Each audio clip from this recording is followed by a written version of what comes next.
totoo ho ba yung naging pahayag ni dating Pangulong Rodrigo Duterte na mas lumala ang krimen ngayon?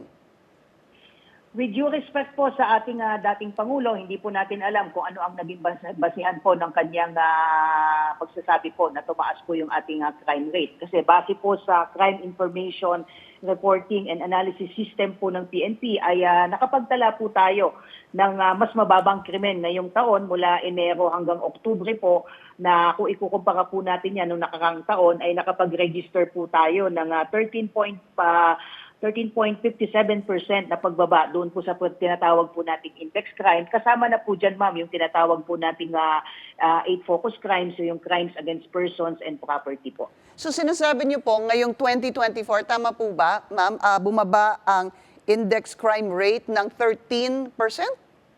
Yes po, ma'am. Kung ikukumpara po natin yan nung mula Enero at hanggang October 25 po nung nakaraang taon, ay nakapag-rehistro po tayo po, ma'am, ng 13.57% o mas mababa po ng 4,550 kung ikukumpara nung datos po natin nung nakaraang taon. But you're comparing it, General, sa 2023.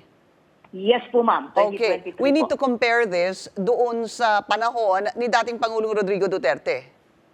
Kung ikukumpara natin, ma'am, nung 2016 hanggang 2018 at 2022 at hanggang 2024 o yung dalawang unang taon po ng Duterte administration at ang ating kasalukuyang administrasyon, ma'am, ay mas mababa po, ma'am, ang nag-register po sa atin ay versus 2016 to 2018, 2022 to 2024 ay nakapag-rehistro po tayo, ma'am, ng 61.55% o 145,898 na mas mababang krimen po ngayon sa kasalukuyang administrasyon po. Aha.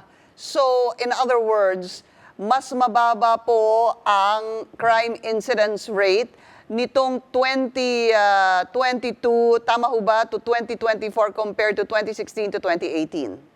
Tama po, ma'am. Nagsimula po yung ating datos po ng July 2022 kung saan nag-assume po ng magiging presidente po ang ating Pangulo hanggang October 28, 2024 po. Alright. So, malinaw po para sa inyo na hindi totoo ang sinabi ni dating Pangulong Rodrigo Duterte. Well, Ma'am Pinky, the data will not lie kasi itong ating e-blotter system ay kapag may mga insidente po na i-report po sa ating police station ay kaagad po yan na tinatala at ini-encode po sa ating system at immediately ay nai-store po yan sa database po natin. So, imposible po na magkakamali po ang data system natin. So, ito po yung ating pinaninindigan na mas mababa po yung krimen natin compared sa previous administration. I see. At meron nga po kaming pinapakita dito na breakdown itong mga focus crimes, 8 focus crimes, ano po, para pagbasehan na lang yung mga numero. Ma'am, may reaksyon ho ba si PNP Chief Marbil sa umano'y pag-amin ni dating Pangulong Rodrigo Duterte na may Davao Death Squad? Alam mo, Ma'am Pinky, kahapon ay nag-monitor yung ating Chief PNP sa nangyari nga pong Senate hearing at matagal kami nagkausap at tinanong natin yan kung ano ang stand niya. Ang stand po ng ating Chief PNP, lahat po ng lumabas po na information at mga datos sa Senate hearing, pati na rin po sa Quadcom ay iti-take into consideration po yan ng PNP sa sinasagawa po nating mga investigation, lalong-lalo na po doon sa mga specific cases na nabanggit dito po sa mga hearing po na ito. At wala po tayong sasantuhin sa mga gagawin po nating investigation. For example, ma'am, can you give me an example? Ano po yung nakita ninyo, narinig nyo during the hearing, whether it be Quadcom or Senate, na pwede pong i-pursue?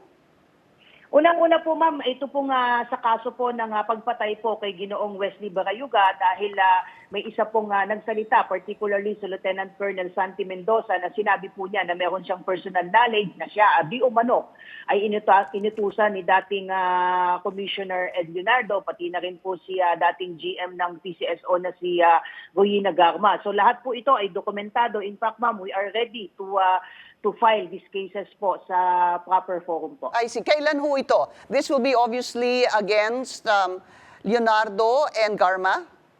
Yes po ma'am, kasama sa kaso ma'am si Lieutenant Colonel Santi Mendoza, pati po si Nelson Mariano at yung sinasabing gunman po na alias Loloy at marami pa pong John Does at Jane Does, and hopefully pagkatapos po ng undas ma'am ay ma-file na po natin itong kaso po na ito. How about Colonel Grijaldo, ma'am? Si Colonel Grijaldo po ma'am, nangyari po yung insidente po na yan ay siya po ang Chief of Police po ng Mandaluyong. Ang tinitignan po natin dyan yung kanyang administrative liability kung bakit hindi po tayo nakapagsampa ng kaso o nagkaroon ba ng kapabayaan, nagkaroon ba ng cover-up sa pag-iimbestiga po dito. At ang IAS po ay already to cognizance po ng administrative case pertaining po doon sa mga pulis na humawak po na una sa kaso po na ito. So, with regards to Colonel Grijaldo, dahil na-mention po siya kahapon at lumabas po siya doon sa Senate hearing, administrative ang posible, ha? Gagamitin po natin yung salitang posibleng ikaso. Harapin niyang po, ma'am. kaso. Opo. Yes po, Walang ma'am. With criminal. respect sa administrative liability. Sa ngayon, ma'am, ay wala po tayong nakikita pa sa ngayon na ebidensya laban sa kanya dahil hindi naman po siya pinangalanan ni Lieutenant Santi Mendoza po. Opo. Maiba na po tayo. Ma'am, handa na ba ang PNP para sa undas? Yes po ma'am, handang-handa na po tayo. In fact, this early po ay meron na po tayong soft deployment sa mga sementeryo po, mga around 7,500 na po yung dineploy po natin dyan dahil may mga kababayan na rin po tayo na maaga pa lamang ay bumisita na po sa puntod ng kanilang mga mahal sa buhay. Meron na po tayong itinatag po na police assistance desk at lahat po yan at hanggang sa long weekend po ma'am, yung ating mahigit 18,800 na police ay i-deploy na po natin. Maraming salamat po sa inyong oras, PNP spokesperson Jean Fajardo.